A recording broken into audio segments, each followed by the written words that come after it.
The emergency signal cut through space like a scream in the dark. It traveled faster than light, bouncing off relay stations, piercing through the void between stars. The message was simple and desperate. "Help us, please. We are dying." Ambassador Saris stood in the council chamber of the Valthene Coalition and watched the holographic display with 3 of her hearts sinking. Another colony had gone silent. That made 12 in the last month. The Kralik swarm was moving faster than anyone had predicted. "How many civilians were on Station Verath?" asked Council Member Pranir. His blue skin had gone pale. 40,000 souls, Saris answered quietly. Families, children, scientists who never held a weapon in their lives.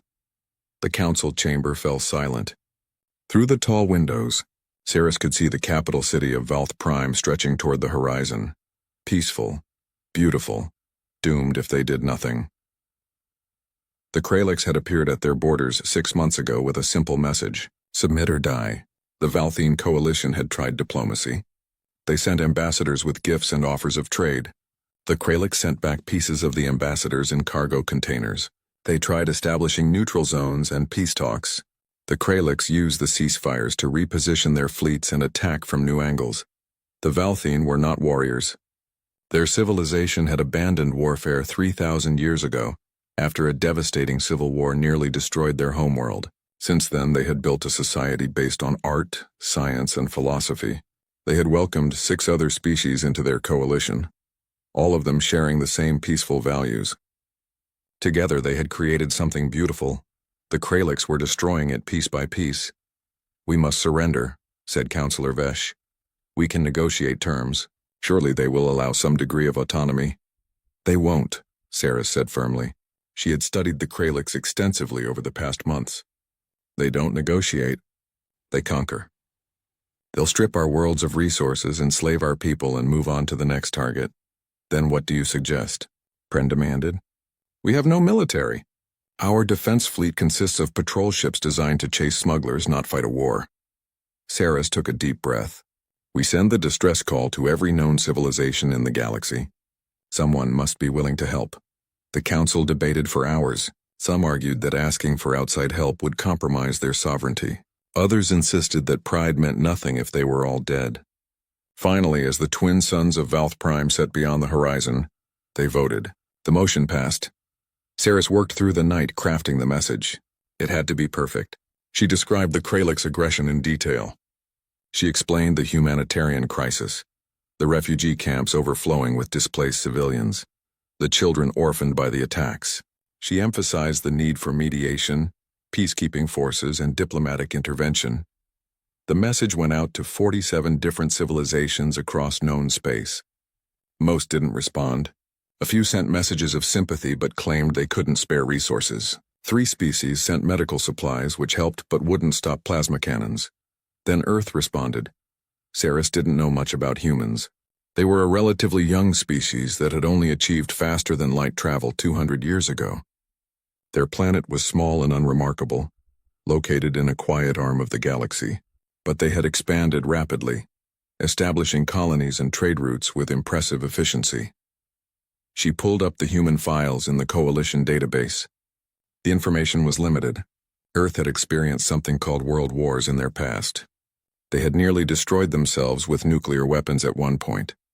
Since reaching the stars, they had been involved in several peacekeeping operations and conflict resolutions with various aggressive species. That last part gave Saris hope. Humans knew how to handle aggressors. They could mediate. They could establish peace.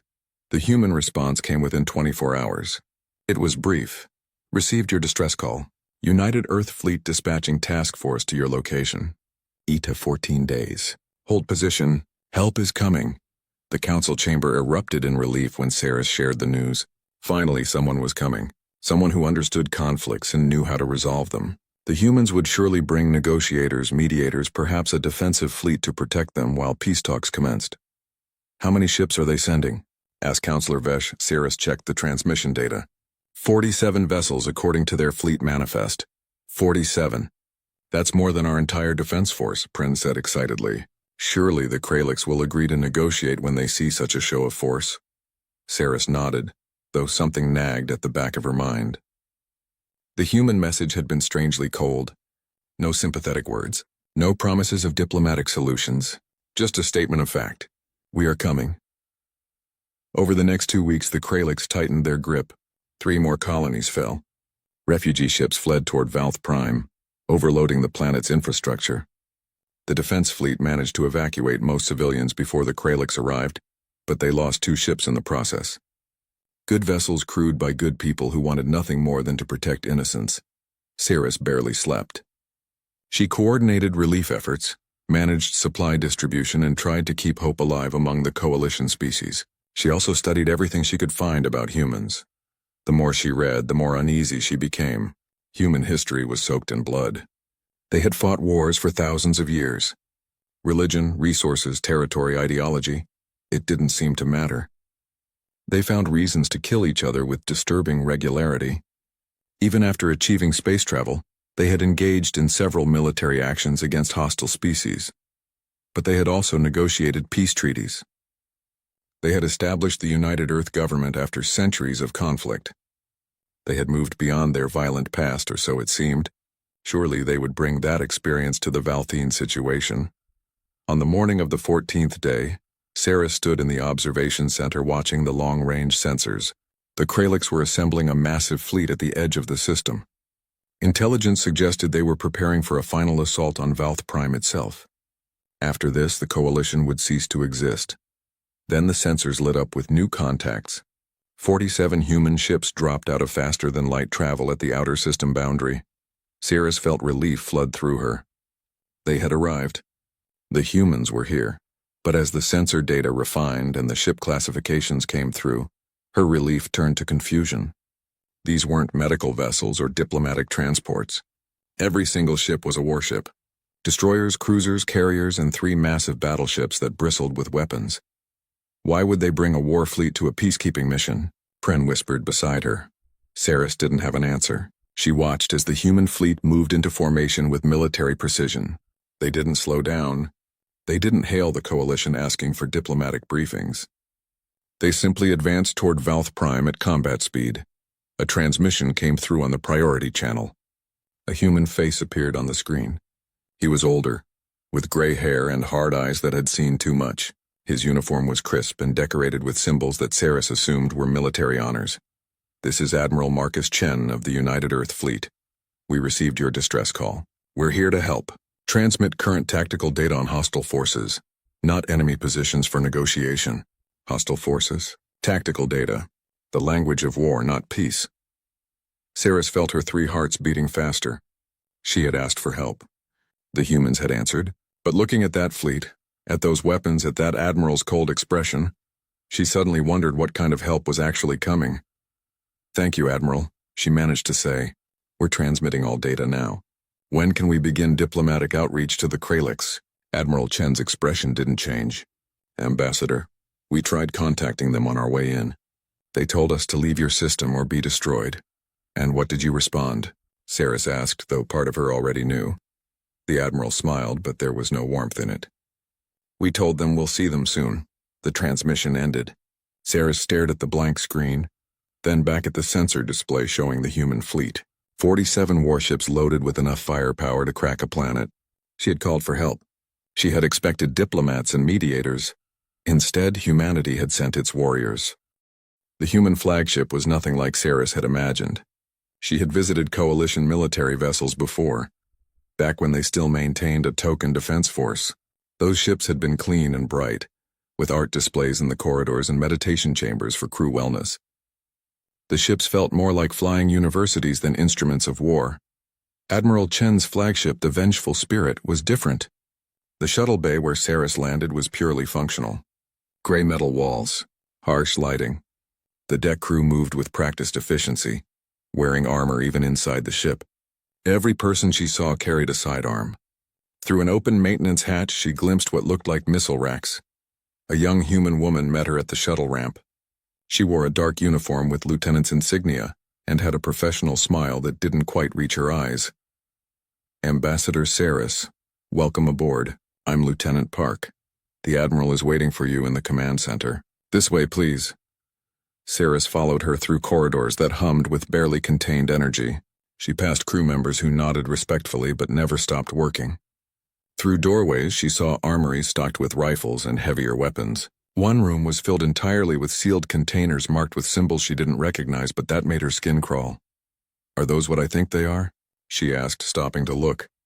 Lieutenant Park glanced at the containers. "Nuclear warheads, ma'am. We have about 300 aboard. Standard load for a battleship." 300, Saris repeated weakly. The Coalition had banned nuclear technology after their civil war. The very idea of having that many devastating weapons on a single ship was horrifying. "Don't worry, Ambassador. We know how to use them safely," Park said, as if that was somehow comforting. The command center was vast and filled with stations where crew members monitored everything from weapon systems to engine status. Holographic displays showed the positions of every ship in the system. The Kralix fleet at the edge, the human fleet between them and Valth Prime, the Coalition's pathetic handful of patrol ships hiding behind the human formation. Admiral Chen stood at the center of it all, studying the tactical display with 3 other senior officers. He looked up as Saris entered and dismissed the others with a gesture. "Ambassador Saris, thank you for coming aboard." His voice was rough, like gravel grinding together. "Admiral Chen, thank you for responding to our distress call." Saris tried to keep her voice steady. "We're desperate for your help in establishing a peaceful resolution to this conflict." Chen's expression didn't change. "Walk with me, Ambassador." He led her to a private observation room overlooking the planet below. Valth Prime turned slowly beneath them, beautiful and fragile. Chen poured 2 glasses of something amber from a bottle and offered her one. She declined. Humans drank alcohol recreationally, which seemed like poor judgment for a military commander. But she kept that thought to herself. "Let me be direct, Ambassador," Chen said, taking a sip of his drink. "What exactly were you expecting when you sent that distress call?" We expected help," Saris said carefully. "Diplomatic assistance, perhaps a protective fleet while we negotiated with the Kralix. Mediation from a neutral party." "You expected us to talk them into leaving you alone," Chen said flatly. "Yes. Isn't that how civilized species resolve disputes?" Chen was quiet for a long moment.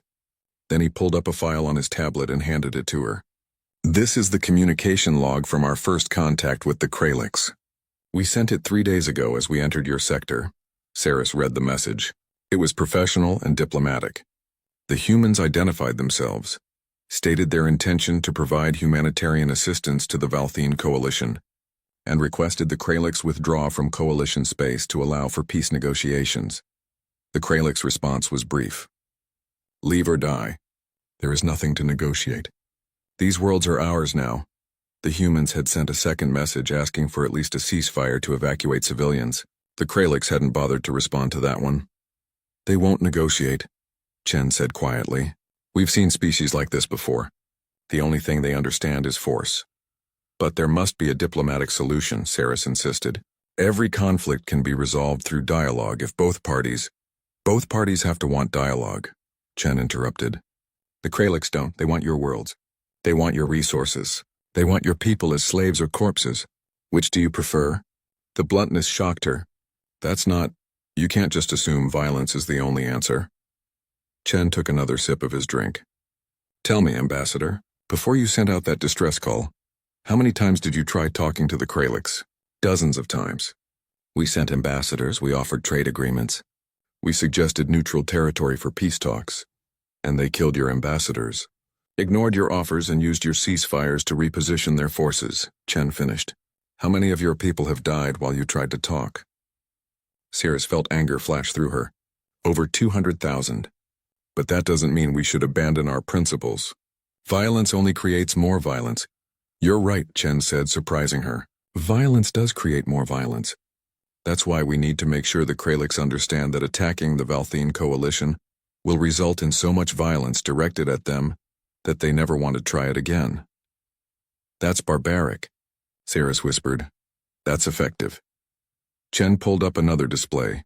"This is our battle plan. We're going to position the fleet here, here, and here. When the Kralix fleet advances, we'll hit them with long-range missiles first.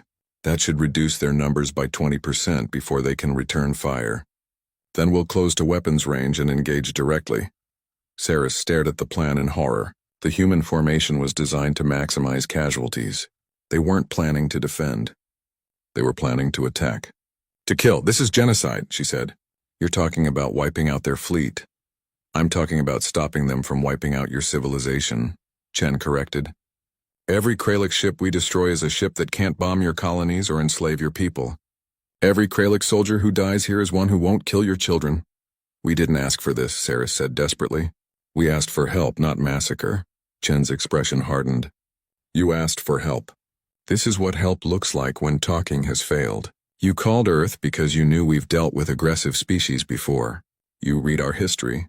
You saw that we resolve conflicts. Did you not wonder how? I assumed, Sarah struggled to find words. You've established peace treaties. You have the United Earth government. You've moved beyond your violent past. We established peace by making war so terrible that everyone agreed to stop, Chen said quietly. The United Earth government exists because every nation on our planet saw what nuclear weapons could do and decided that cooperation was better than extinction.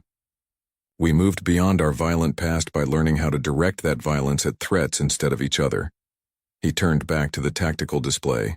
In 6 hours, the Kralix fleet will be in range. They'll advance on Valth Prime and finish what they started, unless we stop them. By killing them all, Sarah said numbly. By hurting them so badly that they never come back, Chen replied.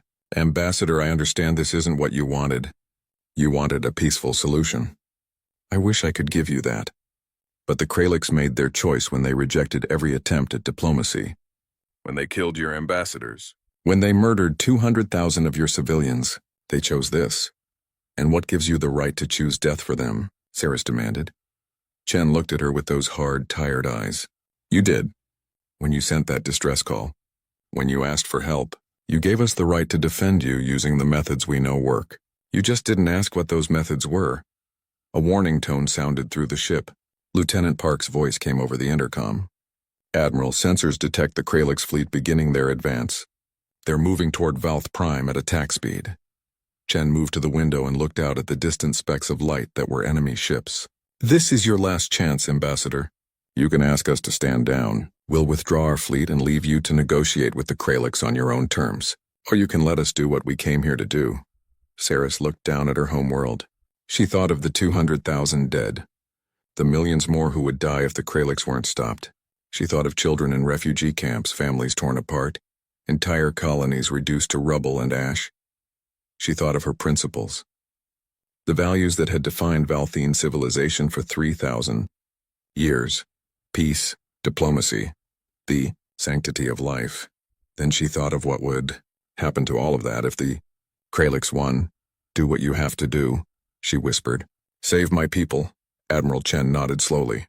We will. But Ambassador, I want you to understand something. After today, you won't be able to pretend anymore. You'll know exactly what it takes to survive in a hostile galaxy. You'll know what we are, what we've always been. He pressed a button on his console. Throughout the ship, Saris heard klaxons begin to wail. The crew moved with controlled urgency to their battle stations. All hands, this is the Admiral. Chen's voice echoed through the ship. General quarters. Battle formation. Weapons free. Show them what happens when they threaten our friends. Saris watched the tactical display as the human fleet surged forward to meet the Kralix. She had asked for help. She was at the Battle of Valth Prime began with mathematics. Saris watched from the observation deck of the Vengeful Spirit as Admiral Chen calmly called out distances, velocities, and firing solutions. The command center had transformed from a busy workspace into something that looked like controlled chaos. But every person knew exactly what they were doing. Kralix fleet at 400,000 kilometers and closing, reported a sensor officer. Count is 137 vessels. Dreadnoughts, cruisers, and fighter carriers. They outnumber us almost 3-1, Lieutenant Park noted quietly beside Saris. Doesn't matter, Chen replied, his voice steady. Lieutenant Morrison, status on missile batteries? All tubes loaded and ready, sir. We have firing solutions on their lead elements. Fire when ready. The ship barely trembled as the first wave of missiles launched. Through the observation window, Saris saw dozens of small lights streak away from the human fleet. Hundreds of missiles, moving faster than anything the Valthine had ever built. The tactical display tracked them as they covered the distance to the Kralix fleet in seconds. The Kralix had point defense systems. Saris watched as they shot down many of the incoming missiles, but not all of them. Not nearly enough.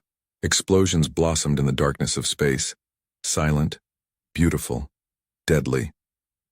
When the light faded, 17 Kralix ships had been destroyed or crippled. 17 ships eliminated before the battle had truly begun. Second wave fire, Chen ordered. More missiles launched.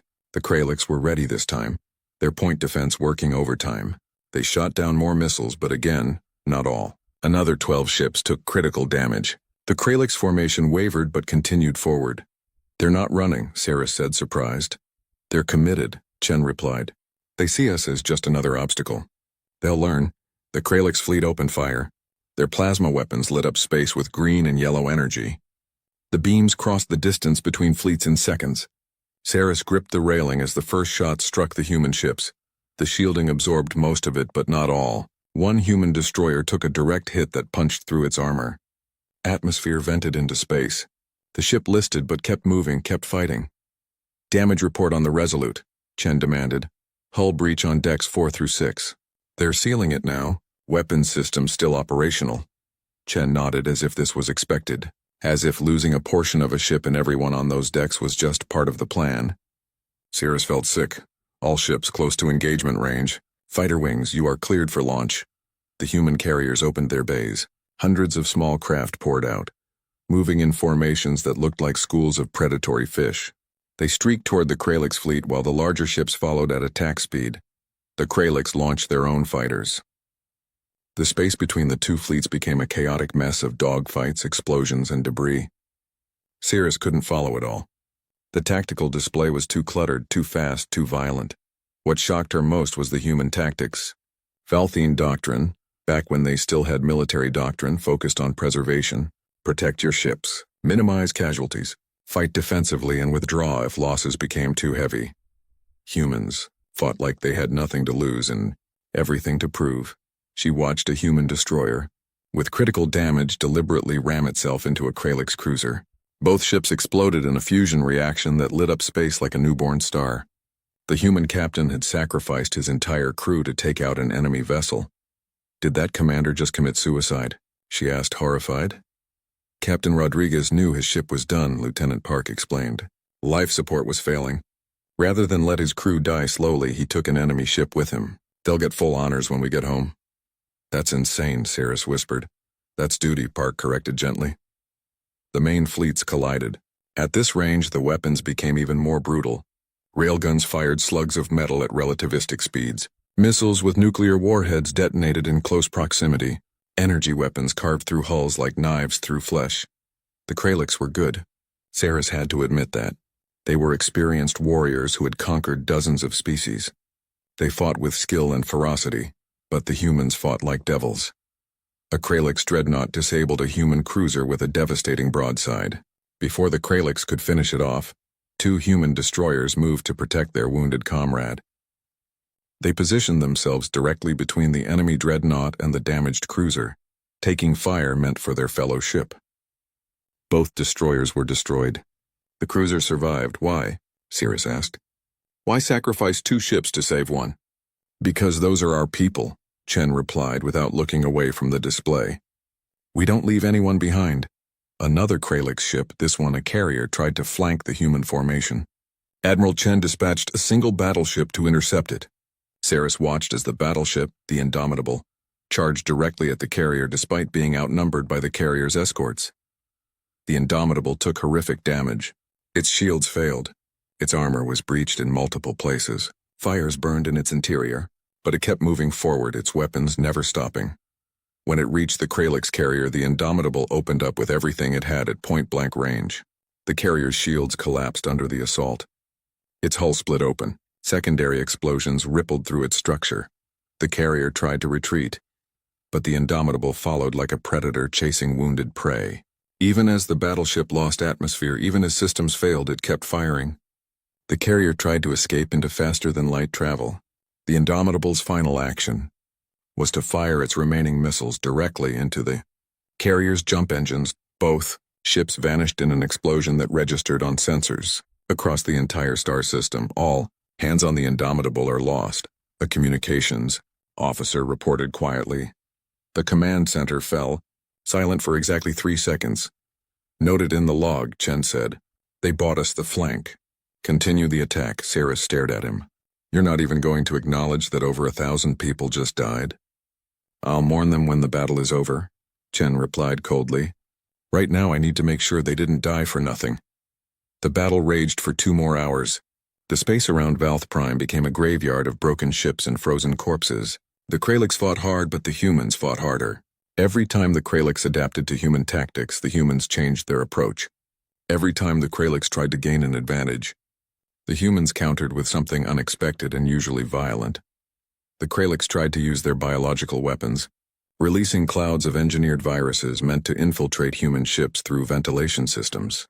The humans sealed their ships and vented the atmosphere in affected sections. Then they returned fire with their own bioweapons, strains specifically designed to target Kralix physiology. You developed weapons specifically to kill them? Saris asked in horror. We developed countermeasures based on their biology, Park corrected. Once they used bioweapons, they gave us permission to respond in kind. That's not how war should work, Saris protested. War doesn't work according to anyone's rules except survival, Chen said. They chose to escalate. We're better at escalation than they are. The tide turned slowly but inevitably. The Kralix fleet, which had started at 137 ships, dwindled to less than 70.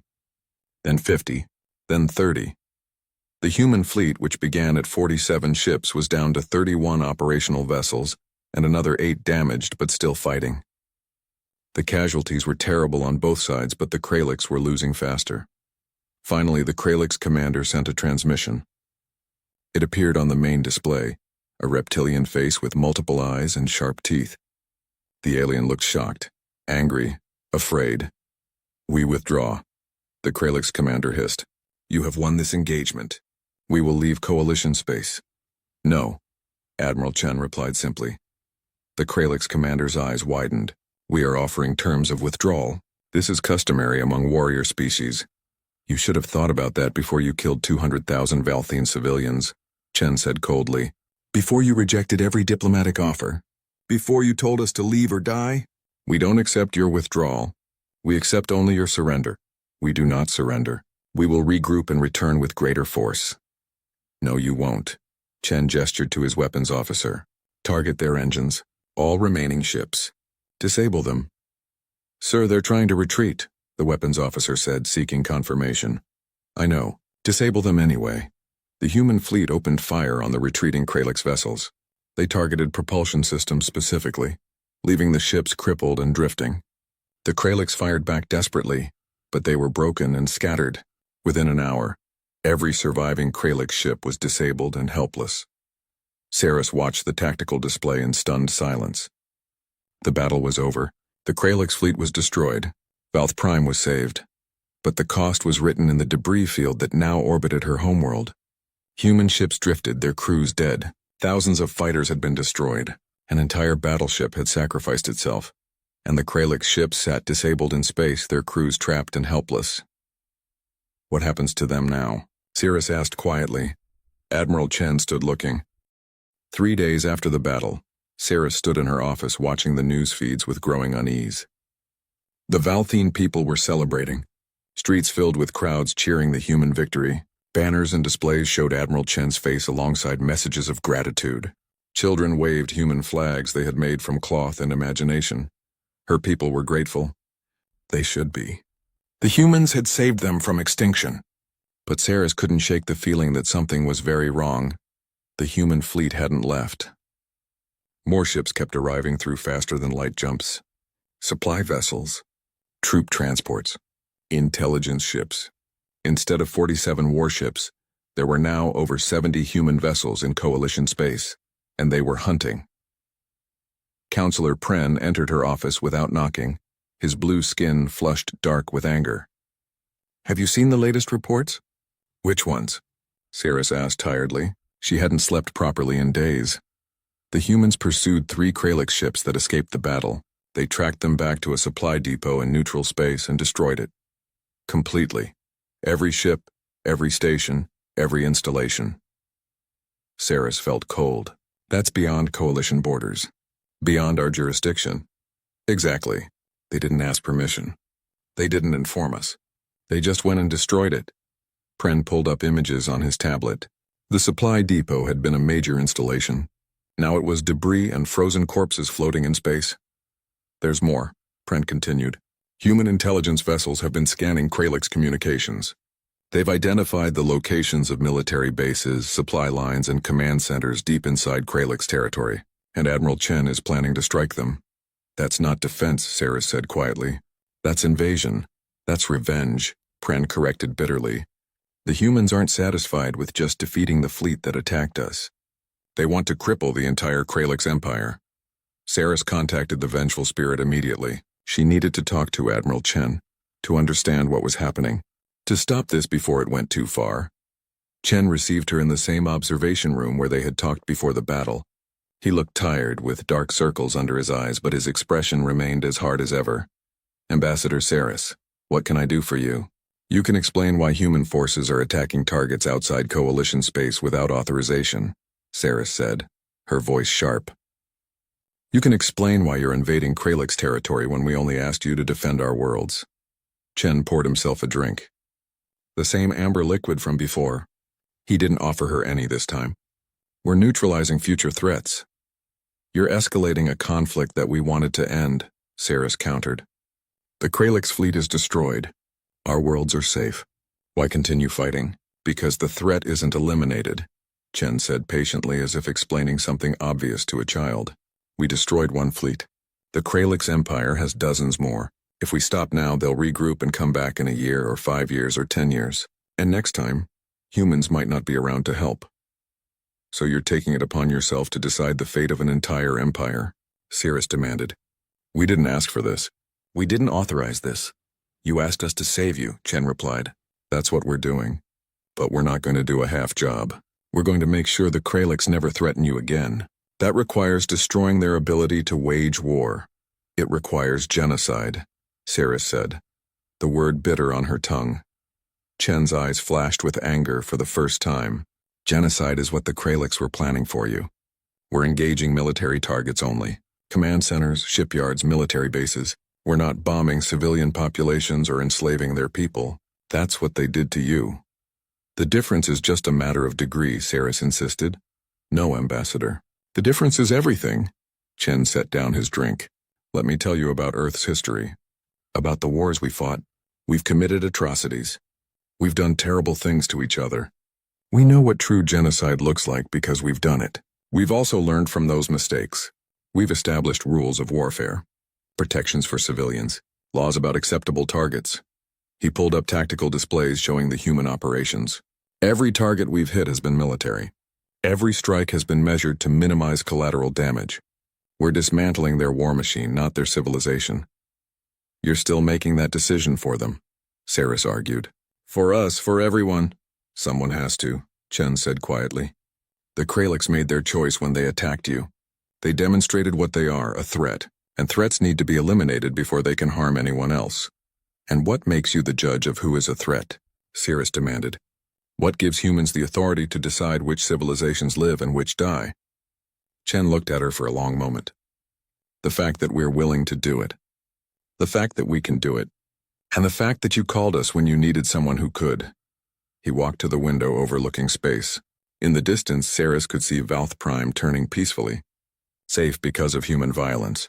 Protected because of human brutality. Let me ask you something, Ambassador, Chen said. What would you have done if we hadn't come? If your distress call had gone unanswered? We would have found another way, Saris said. But her voice lacked conviction. No, you wouldn't have. The Kralix would have conquered your worlds, enslaved your people, and moved on to the next target. Your civilization would have ended. Your culture would have been destroyed.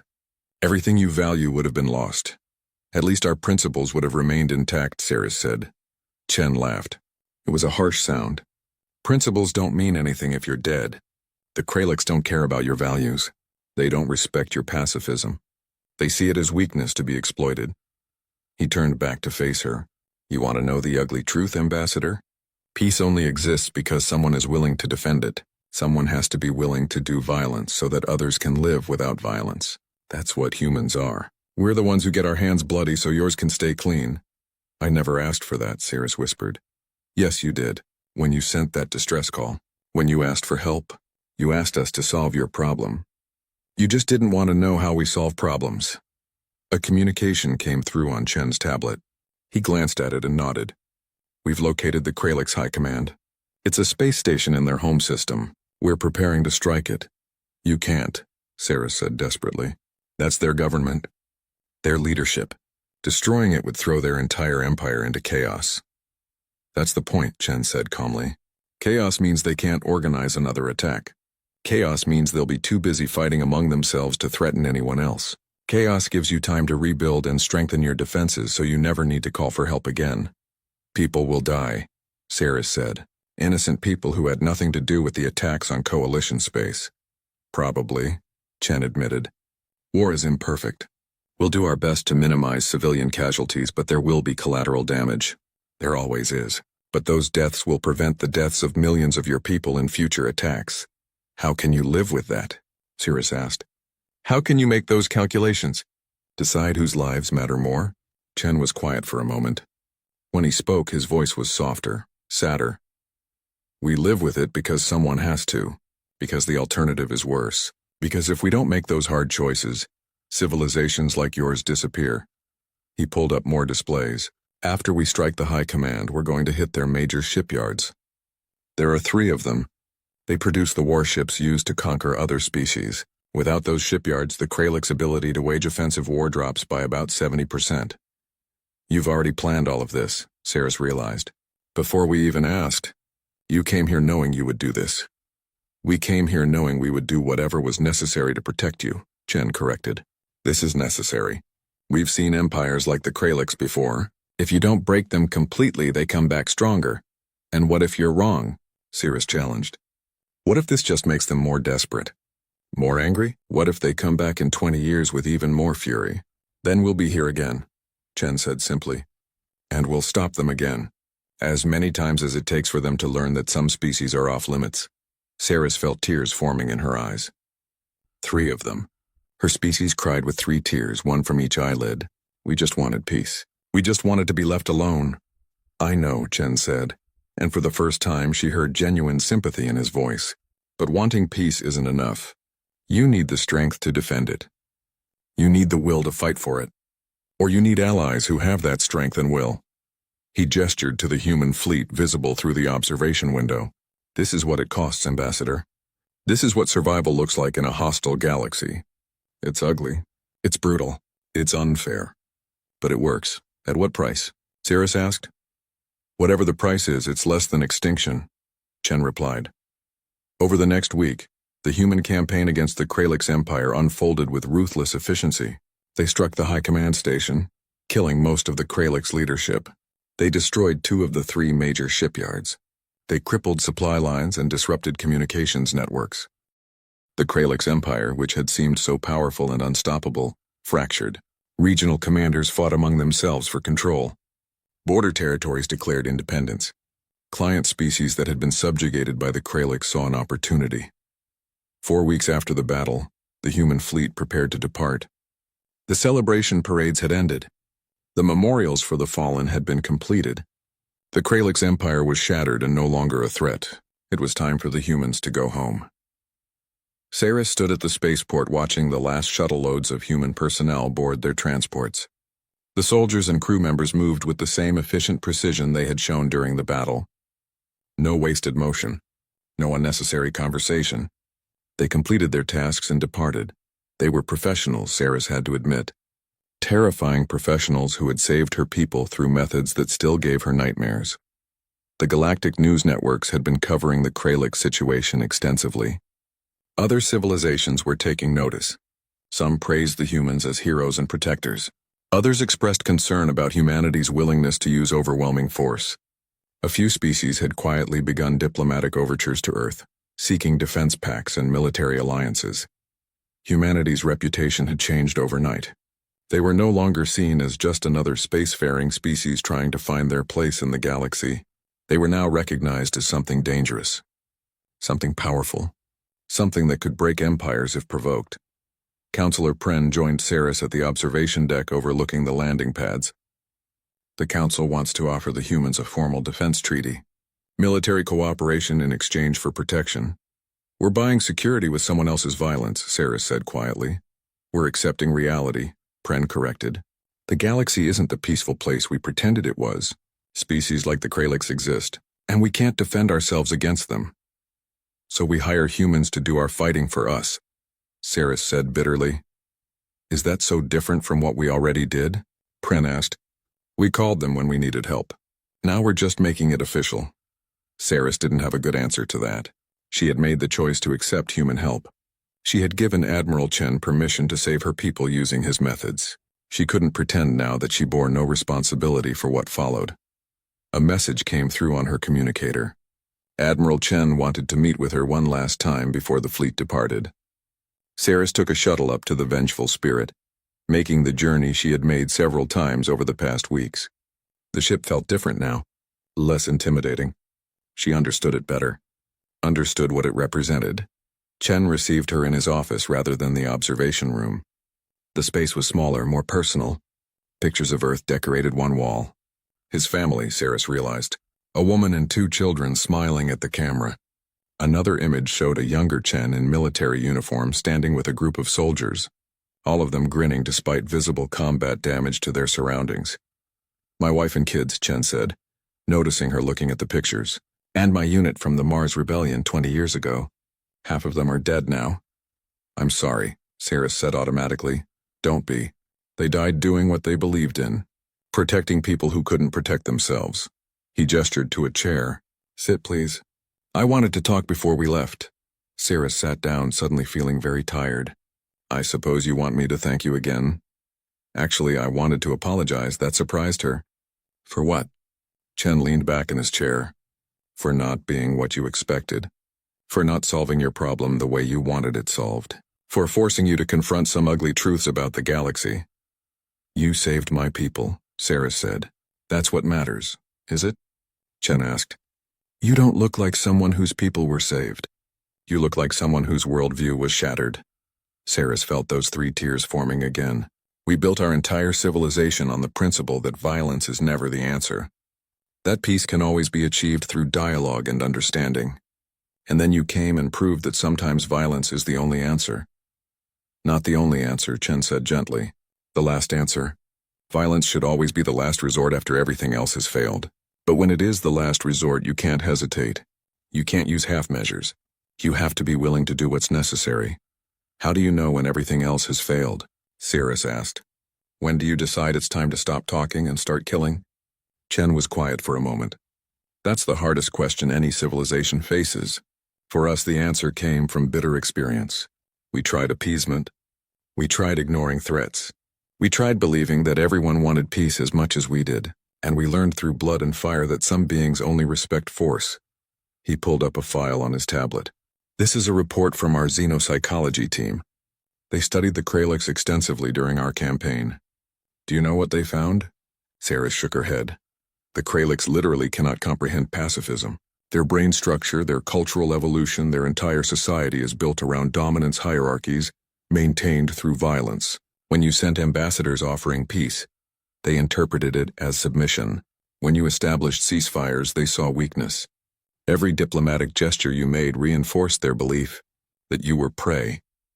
So we were doomed from the start. Saris said, quietly. No. You were doomed if you insisted on using only diplomacy against an enemy that couldn't understand it. But you weren't doomed if you were willing to fight, or willing to call someone who could fight for you. Chen closed the file. Ambassador, I want you to understand something. We didn't enjoy this. Destroying that fleet, crippling their empire, all of it. We're not bloodthirsty monsters who love war. Most of us hate it. But we're good at it because we've had to be. That's what frightens me, Saris admitted. You're so good at violence. So efficient at killing. What happens when you decide someone else is a threat? Then we have the same conversation we had with the Kralix, Chen said. We try talking first. We offer diplomatic solutions. We give every opportunity for peaceful resolution, and only if all of that fails do we resort to force. And who decides when it's failed? Cirrus pressed. You? Your government? What if you're wrong? Chen's expression grew somber. We might be. We're not perfect. We make mistakes. But I can tell you this. Every human who serves in the military, every person who makes these decisions, they carry the weight of those choices. We don't take it lightly. We don't forget the people who die because of our actions. He gestured to the pictures on his wall. Those soldiers I served with. We still meet once a year. Those of us who survived. We talk about the people we lost. The decisions we made. Whether there was a better way. It never gets easier. We just learn to live with it. How? Cirrus asked. How do you live with the weight of all those deaths? By remembering why we fought, Chen said simply. By knowing that the alternative would have been worse. By believing that protecting innocent lives justifies the methods we used. He stood and walked to the window. Valth Prime turned below, peaceful and whole. Your planet is still there, Ambassador. Your people are alive. Your children have a future. That's because we were willing to do what you couldn't. And yes, we used violence. Yes, we killed. But the alternative was letting the Kraliks exterminate your entire civilization. Can you honestly tell me that would have been better? Cirrus joined him at the window. No, I can't, and that's what keeps me awake at night. The fact that you were right.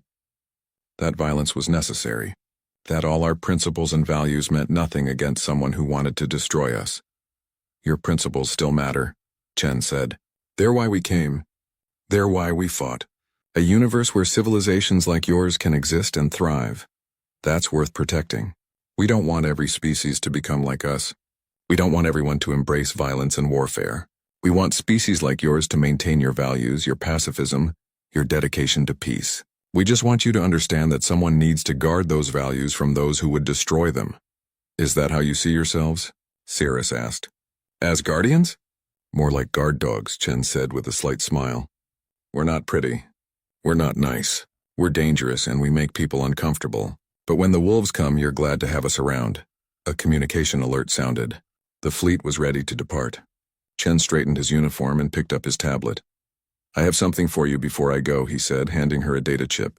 This contains detailed information on defensive strategies, military organization, and training protocols. If you decide you want to build your own defense force, this will help. If you decide to stay pacifist and rely on allies, that's fine too. But you should make that choice knowing all your options. Cirrus took the chip, feeling its weight in her hand. Are you trying to turn us into warriors? I'm trying to give you choices, Chen replied. Knowledge is never wasted. What you do with it is up to you. They walked together to the shuttle bay. The last of the human personnel had boarded. Only Chen remained. What happens now? Cirrus asked. Do you just go home and wait for the next crisis? More or less, Chen said. We'll keep monitoring the region. If the Kraliks try to rebuild their military and threaten you again, we'll be back. If another aggressive species shows up, call us. We'll come. Just like that? Cirrus asked. You'll drop everything.